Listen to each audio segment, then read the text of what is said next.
हरे रामेति कृष्णेति नाम संकीर्तनं सदा लोकक्षेमाय कुर्वन्तं प्रेमिकं सद्गुरुं भजे। यत्प्रसादेन वचसां प्रसादादिगुणोदयः साविर्भवतु वाग्देवी मयि वाचा प्रसन्नया। नारायणं नमस्कृत्य नरं चैव नरोत्तमं देवीं सरस्वतीं व्यासं ततो जयमुदीरयेत्। व्यासाय विष्णुरूपाय व्यासरूपाय विष्णवे नमो वै ब्रह्मनिधये वासिष्ठाय नमो नमः। कृष्णाय वासुदेवाय देवकीनन्दनाय च नन्दगोपकुमाराय गोविन्दाय नमो नमः.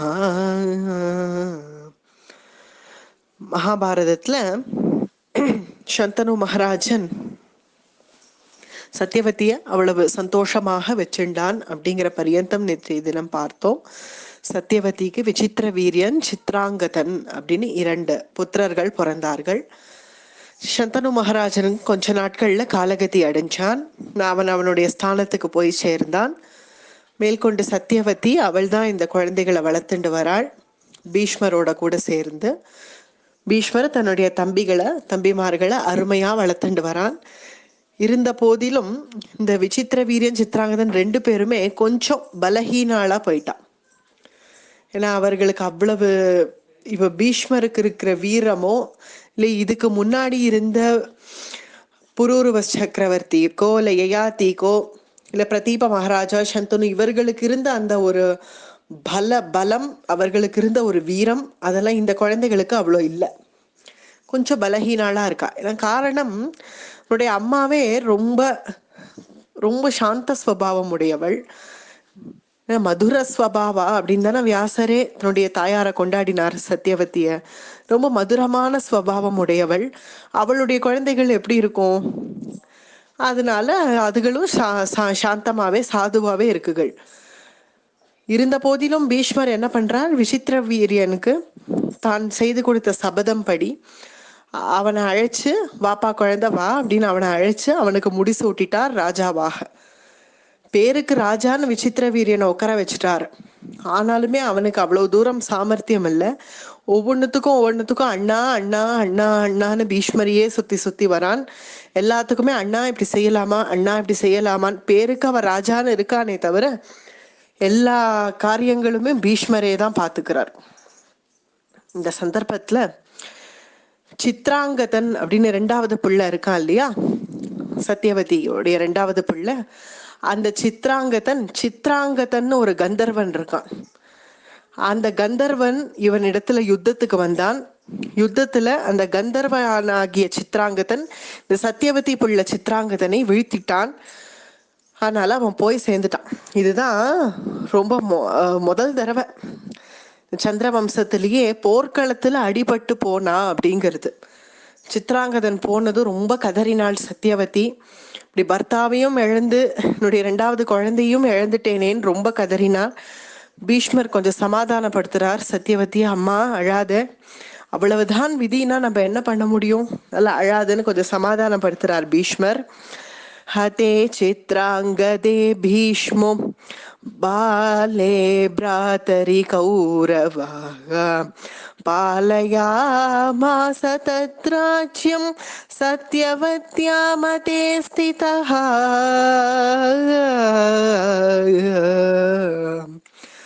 சித்ராங்கதன் போயாச்சு.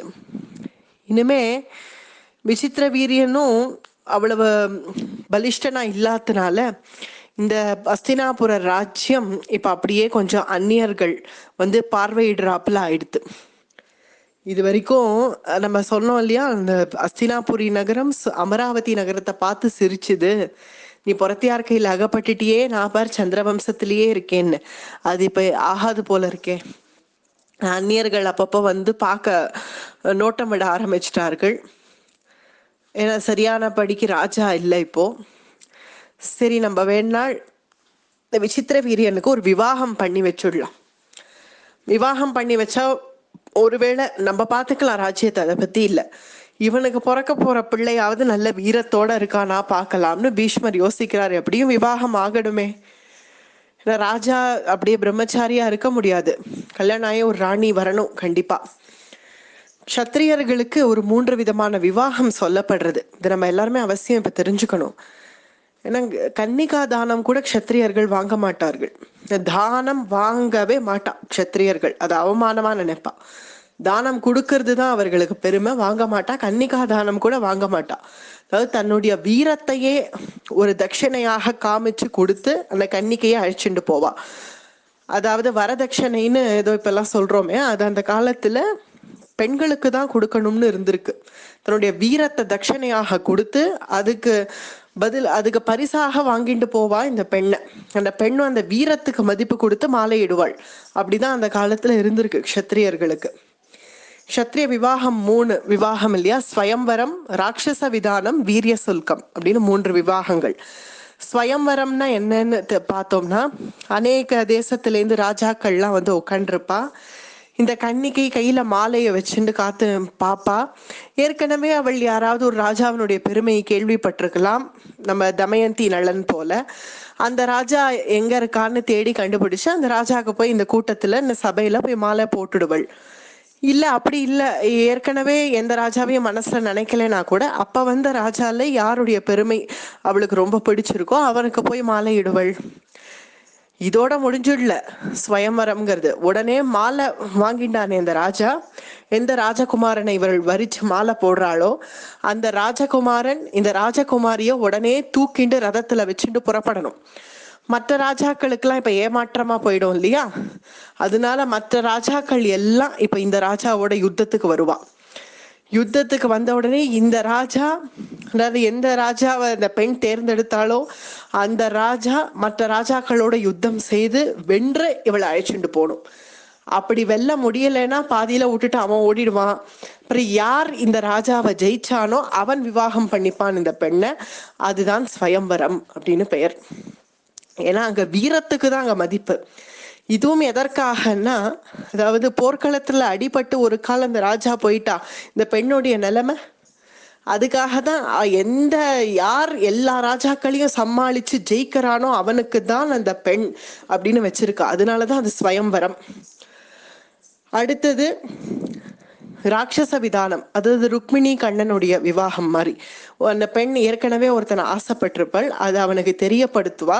தெரியப்படுத்தினா உடனே வந்து அவன் இந்த பெண்ணை அபகரிச்சு அழைச்சிட்டு போவான்.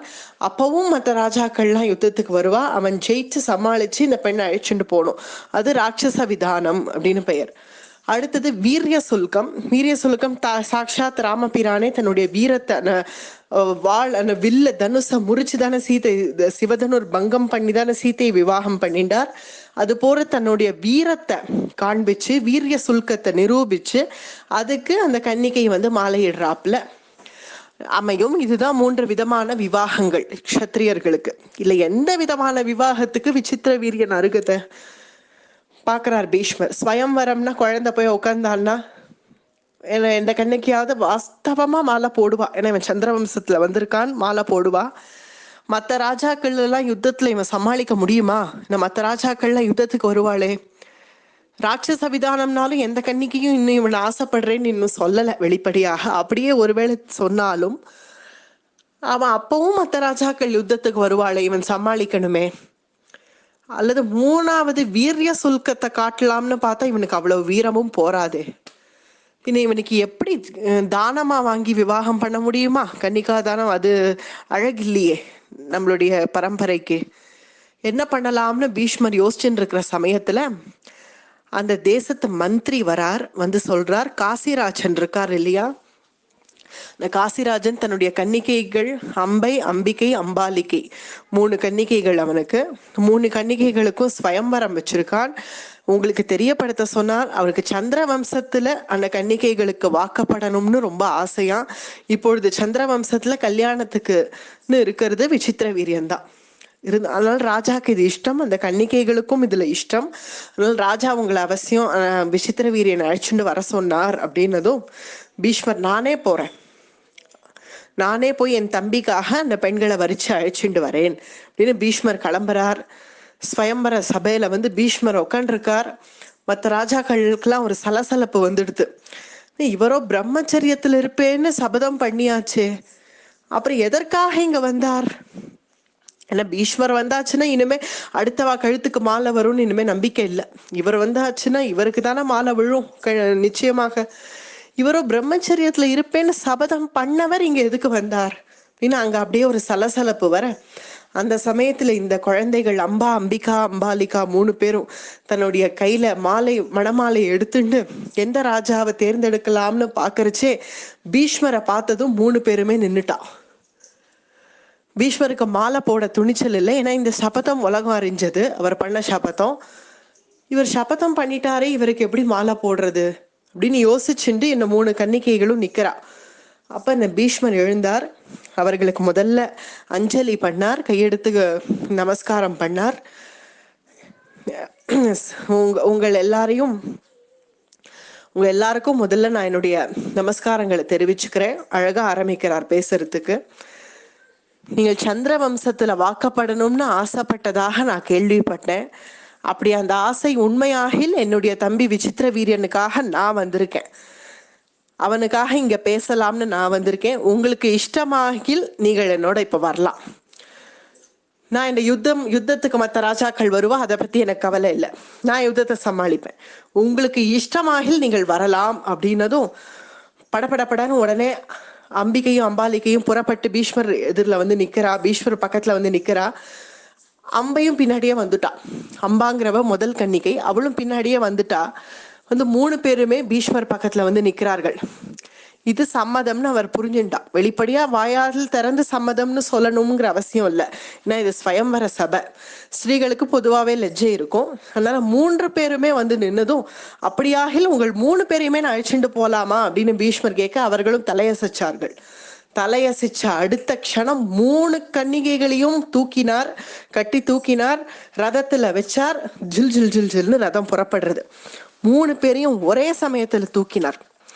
இங்க ஸ்லோகம் இருக்கு பாரதத்துல, ததஹா சர்வான் மஹீபாலான் பர்யவித்யா த்ரிபிஹி ஸ்திரீபிஹி ஏகைகஸ்து ததோ பீஷ்மம் ராஜன் விவ்யாத பஞ்சபிஹி. 3 கன்னிகைகளையும் தூக்கி ரதத்துல வச்சு ரதம் புறப்பட்ட உடனே எதிரில் மற்ற அத்தனை ராஜாக்களும் யுத்தம் வர இப்படி சரமாரியான பானங்களை பொழிஞ்சார், யுத்தத்தை சமாளிச்சார். தன் ஒருவனாக இருந்து இந்த அத்தனை ராஜாக்களையும் சமாளிச்சார். அப்பேற்பட்ட வீரன் எல்லா ராஜாவையும் சமாளிச்சு புறமுதுகிட்டு ஓடுறபடி செஞ்சு கடைசியில இந்த 3 கன்னிகைகளையும் ரதத்துல அழைச்சிட்டு வந்து சத்தியவதி எதிரில் நிறுத்தினார். சத்தியவதி சந்தோஷப்பட்டாள். ஏதோ ஒரு கன்னிகையை நீ அழைச்சிட்டு வருவேன்னு நான் நினைச்சேன், 3 பேரையுமே இந்த பரத வம்சத்துக்கு அழைச்சிட்டு வந்தது எனக்கு ரொம்ப சந்தோஷம் அப்படின்னு மனம் குளிர்ந்து ஆசிர்வதிக்கிறாள் சத்தியவதி. இல்ல மூத்தவளா இருக்கக்கூடிய அம்பா, அவள் என்ன மனசுல அவளுக்கு தோணித்தோ என்னவோ தெரியல. எப்பொழுதுமே சில பேர் நினைப்பா, நம்ம ரொம்ப சோசியலா பேசினா நம்மள எல்லாரும் மதிப்பான்னு நினைச்சுப்பா. சில பேர் இப்ப கூட நினைக்கிறா. சில பேருக்கு பிடிக்கும், நல்லா சோசியலா பேசினா சில பேருக்கு பிடிக்கும், சில பேருக்கு அது பிடிக்காது. என்ன இப்படி பேசுறாளே அப்படின்னு நினைப்பா. அது போல இந்த அம்பா கொஞ்சம் சோசியலா பழகக்கூடியவ போல இருக்கு. பரிகாசமா சொல்றாள். இன்னும் கல்யாணம் இன்னும் ஆல விசித்திர வீரியனுக்கு. அப்பதான் கல்யாண பத்திரிக்கை எல்லாம் எழுதி இனிமேதான் விவாகம் ஆகணும். இந்த விவாகத்துக்கு முன்னாடியே விசித்திர வீரியனை பாக்குறாள். பார்த்து ஒரு பரிகாசமா சொல்றாள், ஏதோ உங்க அண்ணா என்ன தூக்கின்னு வந்தார், வந்துட்டேன் நானும். ஆனா வாஸ்தவமா என் சித்தத்துல நீங்க இல்ல. பின்ன நான் இல்லைன்னா எதுக்கு வந்த? நீங்கள் இல்ல, எனக்கு சால்வராஜன் இருக்கான் இல்லையா, அவன்தான் என் மனசுல இருக்கான். எதனால இருக்கான் தெரியுமா? அவன் இடத்துல விமானம் இருக்கு, அதாவது ஃபிளைட் இருக்கு. ஏன்னா இந்த காலம் மாதிரி இல்லை, இப்பெல்லாம் காக்கா பறக்கிறது மாதிரி எங்க பார்த்தாலும் ஃபிளைட் பறக்கிறது. அப்ப அந்த காலத்துல யாரோ 1-2 பேர் தான் வச்சிருப்பா ஃபிளைட், இந்த விமானம். அவர் இடத்துல விமானம் இருக்கு. அதனால அவரை கல்யாணம் பண்ணிட்டா நான் நல்ல விமானத்துல போலாம், ஜம்முன்னு பறக்கலாம்னு நினைச்சேன். கற்பனையா நான் சொல்லல, பாரதத்துல இருக்கிறது தான் சொல்றேன். மயா சௌபவதிஹி பூர்வம் மனசாஹி விருதஹ பதிஹி தேன சாஸ்மி விருதா பூர்வம் ஏஷ காமஸ்ச மே பிதுஹு மயா சௌபவதிஹி. நான் பறக்கலாம், ஜம்முன்னு நான் பறக்கலாம்னு நான் நினைச்சுட்டு இருக்கிற சமயத்துல உங்க அண்ணா என்ன அழைச்சின்னு வந்துட்டார். சரி, என்னுடைய தலையெழுத்து, உங்களை தான் கல்யாணம் பண்ணிக்கணும்னு இருக்கு, என்ன பண்றது அப்படின்னு ஏதோ பரிகாசமா சிரிச்சுட்டு இந்த சோசியலா பேசுறோம்னு நினைச்சுட்டு சொல்லிட்டாள். உடனே சொரேல்னுது விசித்திர வீரியனுக்கு. என்னதான் அவன் சாதுவா இருந்தாலும் வீரத்துல குறைஞ்சவனா இருந்தாலும் க்ஷத்ரிய ராஜகுமாரன் தானே. இன்னொருத்தன் ஆசைப்பட்டிருக்கேன்னு இவள் சொல்றச்சு அவன் எப்படி கல்யாணம் பண்ணிக்க முடியும்? சரி, நீ என்கிட்ட சொன்ன இல்லையாமா, இதை அப்படியே போய் என் அண்ணா பீஷ்மர்கிட்ட சொல்லு அப்படின்னு சொல்லி அனுப்பிச்சான் விசித்திர வீரியன். சொல்லிட்டா போச்சு. அதனால பீஷ்மர்கிட்டயும் வந்து இதையே சொல்றாள். நீங்க எனக்கு உங்களுக்கு தெரியாம நீங்க என்ன அழைச்சின்னு வந்துட்டேன். அப்படியா? ஏம்மா இங்க வந்து இப்ப வந்து சொல்றியே, நான் உன்னை ரதத்துல ஏத்தரச்சே உனக்கு சம்மதமானு கேட்டேனே, அப்ப நீ பேசாம இருந்தியே. உன்னுடைய தங்கைகள் 2 பேர் வரைச்சு நீயும் பின்னாடியே வந்த. நீ சம்மதிச்சுதான் வரேன்னு தான் நான் நினைச்சுப்பேன். அப்ப எதனால நீ ரதத்துல ஏறச்சேவை என்ன, உன்னை ஏத்தரச்சேவை என்னை தொடாதீர்கள், என்னை ஏத்தாதீர்கள், நான் சால்வராஜனுக்கு உரியவள்னு ஒரு வார்த்தை சொல்லக்கூடாதா? சொல்லியிருந்தா உனக்கு இவ்வளவு சிரமம் வேண்டாமேம்மா. நான் அங்கேயே ஸ்வயம்பர சபையிலேயே உன்னை விட்டுருப்பேன். நீ சால்வராஜனுக்கு மாலை போட்டிருக்கலாம் தாராளமா. நான் அவனுக்கும் சேர்ந்து நான் யுத்தம் பண்ணி உன்னை மீட்டு நான் அவன்கிட்ட கொடுத்துருப்பேனே. ஏன் நீ இவ்வளவு சிரமப்பட்ட? இல்ல, உங்களுக்கு தங்க ரதமா இருந்தது, உன்னுடைய தேர் தங்க தேரா இருந்ததா, தங்க ரதமா இருக்கே அப்படின்னு ஆசையில ஏறினேன். என்ன இருந்தாலும் ரதம் பூமியில தானே போறது, ஆனா அவர்கிட்ட ஃப்ளைட்டே இருக்கே, அதனால எனக்கு தங்க ரதம் வேண்டாம்னு தோணிடுது. அதனால ஃப்ளைட் இருக்கு, அதனால நான் அவரை கல்யாணம் பண்ணிக்கணும்னு நினைச்சேன். சரிம்மா, அதெல்லாம் ஓ சொந்த விஷயம், நீ எதுக்காக ஆசைப்பட்டங்கிறதெல்லாம் ஓ விஷயம். ஆனா நீ எப்போ சால்வராஜனை ஆசைப்பட்டேன்னு சொன்னியோ, உன்னை தகுந்த காவலோட சேனையோட உன்னை நான் அனுப்பி வைக்கிறேன், நீ சால்வராஜன்ட்டே நீ போய் சேரலாம் அப்படின்னு அவளை ராஜ மரியாதையோட பல்லக்கில் ஏத்தி அனுப்பிட்டார் அம்பையன். சால்வராஜன் சபையில திடீர்னு இவள் வந்து நின்னதும் அவனுக்கு ஒன்றும் புரியல. இன்னைக்கு நான் ஸ்வயம்பரத்துல உன்னை பார்த்தேனே, அந்த அம்பா தானே நீ? ஆமாம். என்ன இங்க வந்திருக்க? நான் உங்களை தான் ஆசைப்பட்டேன். என்ன ஆசைப்பட்டியா? பின்ன அந்த தேவவிரதன்னு சொல்லக்கூடிய அந்த பீஷ்மர் உன்னை அழைச்சின்னு போச்சு, பின்ன பேசாம இருந்தியே, இப்பவாது சும்மா இருக்கக்கூடாதோ? இங்க வந்து இவன்கிட்டயும் அதையே சொல்றாள். தங்க ரதம்ங்கிற ஆசையில ஏறி போனேன், ஆனா இப்போ அதுக்கப்புறம் எனக்கு அது பிடிக்கல, அதனால நான் இங்கேயே வந்துட்டேன். சே, என்ன அவளை அல்பம்னு நினைச்சியா? எப்போ ஒருத்தன் உன்னை அழைச்சிட்டு போய் வாத்த அந்தப்புறம் வரைக்கும் நீ போயிட்டு வந்துட்டியோ, இனிமே நான் எப்படி உன்னை கல்யாணம் பண்ணிக்க முடியும்? அதனால நீ திருப்பி எங்கேருந்து வந்தியோ அங்கேயே போ. வெளி இந்த மாதிரி பேராசை பிடிச்சவளெல்லாம் என்னால கல்யாணம் பண்ணிக்க முடியாது அப்படின்னு சொல்லி சால்வராஜன் திருப்பி அனுப்பிட்டான் நம்பைய. இவளை பல்லக்கில் இறக்கி விட்டுட்டு அப்பதான் அந்த சேனை கிளம்புறது, அஸ்தினாபுர சேனை கிளம்பலாம்னு கிளம்புறது. இருங்கள் இருங்கள், கிளம்பாதீர்கள், என திருப்பி அஸ்தினாபுரத்துக்கே அழைச்சிட்டு போங்கள் அப்படின்னு திருப்பி அம்பை ஏறி பல்லக்கில் ஏறி அஸ்தினாபுரமே வந்துட்டாள். வந்து பீஷ்மர் கிட்ட சொல்றாரு, அந்த ராஜா என்னை ஏத்துக்கல, உங்க தம்பிக்கே என்னை பண்ணி வச்சிருங்கோ. சரிம்மா விசித்திர வீரியா, நீயே இவளை பண்ணிக்கோ. என்னன்னா என்னன்னா, நான் அவ்வளவு சொரண கெட்டவனா? அவன் இன்னொருத்தனை ஆசைப்பட்டிருக்கேன், என்னை பிடிக்கலன்னு வாய் திறந்து சொன்னாலேன்னா, எனக்கு உங்களை இஷ்டம் இல்லை, எனக்கு இன்னொருத்தன் மேலதான் இஷ்டம்னு சொன்னதுக்கு அப்புறம், என்னை இஷ்டமே இல்லைன்னு சொன்னதுக்கு அப்புறம் நான் எப்படி அண்ணா அவள் கழுத்துல தாலி கட்ட முடியும்? அது நன்னாவா இருக்கும்? அம்மா இவன் வேண்டாங்கிறானேம்மா, என் தம்பி வேண்டாங்கிறானா, இப்ப என்ன பண்ணுவேன்? அழகா இருக்கேளே, நீங்களாவது என்ன பண்ணிக்கோங்களே. பீஷ்வரை பார்த்து கேட்கிறாள். நீங்கள் பண்ணிக்கலாமே, நல்லா அழகா இருக்கேளே. அம்மா நான் கல்யாணம்னு ஒண்ணு பண்ணிக்கிறதா இருந்தா அவசியம் உன்னை பண்ணிடுறேன்.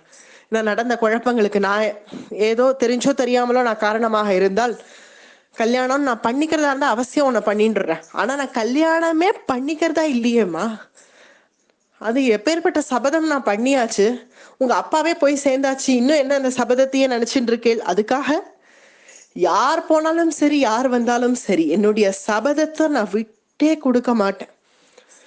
அது இந்த இந்த ஜென்மத்துல எனக்கு விவாகம்ங்கிறது கிடையாது. பின்ன அப்படியாக என்னை கைவிட போறீளா? அதுக்கு நான் என்னமா பண்ண முடியும்? நீ திருப்பியும் உன்னுடைய அப்பா கிரகத்துக்கே போ, அவர் என்ன சொல்றாரோ கேளு. ஏன்னா 2 பேருமே ஏத்துக்கலைன்னா அதுக்கு நான் என்ன பண்ண முடியும்? இது நீயா பண்ணின்றது தானே. ஆனா ஒத்துக்கல அம்பை. ரொம்ப கோபம் வந்துடுத்து. உங்களை நான் எப்படி கவனிக்கணுமோ அப்படி கவனிக்கிறேன் அப்படின்னு நேர பரசுராமர் கிட்ட கிளம்பி போறாள். சாக்ஷாத் பரசுராமர், பகவான் பரசுராமர். அவர் தான் பீஷ்மருடைய குரு. ஏன்னா குருவாச்சே, குரு சொன்னா ஒருவேளை பீஷ்மர் கேட்பார் அப்படிங்கிற நம்பிக்கையில பரசுராமர் கிட்ட போய் எனக்கு எப்படியாவது பீஷ்மரை கல்யாணம் பண்ணி வையுங்கள். இவ்வளவு குழப்பத்துக்கு அவர் தான் காரணம். சால்வராஜனோ விசித்திர வீரனோ எனக்கு தேவையில்லை. பீஷ்மருடைய பராக்கிரமம், அவருடைய அழகு, அவர் தேஜஸ், அவரை எனக்கு கல்யாணம் பண்ணி வையுங்கள் அப்படின்னு பரசுராமர் கிட்ட வந்து முறையிடுறாள்.